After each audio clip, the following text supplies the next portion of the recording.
ನಮಸ್ಕಾರ ಸರ್, ನಾವು ಗುಲ್ಬರ್ಗದಿಂದ ಬಂದಿದ್ದೇವೆ. ಗುಲ್ಬರ್ಗ ಚಿತ್ತಾಪುರ ತಾಲೂಕಿನಿಂದ ವಾರಿದಿಂದ ಬಂದಿದ್ದೇವೆ. ನಮಗೆ ಎಣ್ಣೆ ಬೇಕಾಗಿತ್ತು ಆದಿವಾಸಿಗಳಲ್ಲಿಂದ. ಪೂರಾ ನಮ್ಮ ತಲೆ ಹಿಂಗಾಗ್ಬಿಟ್ಟೈತೆ. ಪೂರಾ ಗಂಜಿ ಆಗ್ಬಿಟ್ಟೈತೆ, ಉದುರ್ತೈತೆ ಫುಲ್ಲು. ಅದಕ್ಕೆ ಏನು ಮಾಡೋಣ ಅಂತ ಕೇಸಿ ಆದಿವಾಸಿ ಎಣ್ಣೆ ರಿಸಲ್ಟ್ ಬರೋದು. ಇದು ಅಕ್ಕಿ ಪಕ್ಷಿ ಪಕ್ಷಿ ಸೆಕೆಂಡ್ ಫಸ್ಟ್ ಸೆಕೆಂಡ್ ಪಕ್ಷಿ ಸೆಕೆಂಡ್ ಪಕ್ಷಿ ಸೆಕೆಂಡ್ ಪಕ್ಷಿ ಇಲ್ಲಿ 2 ಊರು ಐತೆ. ಫಸ್ಟ್ ಸೆಕೆಂಡ್ ಇದು ಸೆಕೆಂಡ್ ಇದೇ ರಿಸಲ್ಟ್ ಚೆನ್ನಾಗಿದೆ ಸರ್. ತುಂಬ ಚೆನ್ನಾಗಿದೆ ಸರ್ ರಿಸಲ್ಟ್ ನೋಡಿ.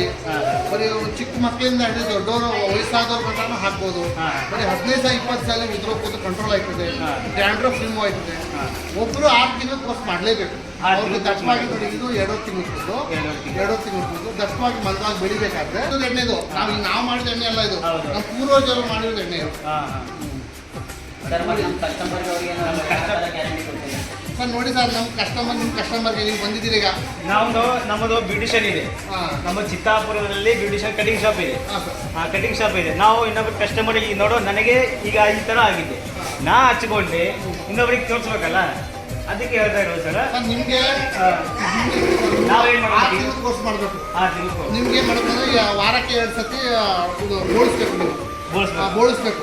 ಬೋಳಿಸಾದ್ಮೇಲೆ ಏನು ಮಾಡಬೇಕು, ಎಣ್ಣೆ ಹಚ್ಕೊಂಡು ಮೊದಲು ಈರುಳ್ಳಿ ಕಟ್ ಮಾಡಿ ಮಸಾಜ್ ಮಾಡಬೇಕು. ವಾರಕ್ಕೆ 2 ಸತಿ 3-4 ಸತಿ ಮಾಡಿದ್ರೆ ಆಯ್ತದೆ. ವಾರಕ್ಕೆ ಮಸಾಜ್ ಮಾಡಿ ಒಂದು ಅರ್ಧ ಗಂಟೆ ಬಿಟ್ಟು ಸ್ನಾನ ಮಾಡಿ ಈ ಥರ ಪ್ರೋಸೆಸ್ ಮಾಡಿ ಒಳ್ಳೆ ರಿಸಲ್ಟ್ ಐತೆ. ಬರೀ ಈ ಥರ ಕೂದಲಿಗೆ ಮಸಾಜ್ ಮಾಡೋದು ಅವಶ್ಯಕತೆ ಇಲ್ಲ. ಬರೀ ಎಣ್ಣೆ ಹಾಕೊಂಡ್ರೆ ಉದುರೋ ಕೂದಲು ನಿಂತೈತೆ. 20 ಸಲ ನಿಂತೈತೆ. ಈ ಥರ ಕೂದಲಿಗೆ ಒಂದು 3 ತಿಂಗಳು ಕೋರ್ಸ್ ಮಾಡೋದು ಸಾಕು. ಈ ಥರ ಕೂದಲಿಗೆ 6 ತಿಂಗಳು ಕೋರ್ಸ್ ಮಾಡೋದು. 6 ತಿಂಗಳು ಆ ಮುಂದೆ ನಮ್ಮ ಕಸ್ಟಮರಿಗೆ 6 ತಿಂಗಳು ಕೋರ್ಸ್ ಮಾಡ್ಬೇಕು. 6 ತಿಂಗಳು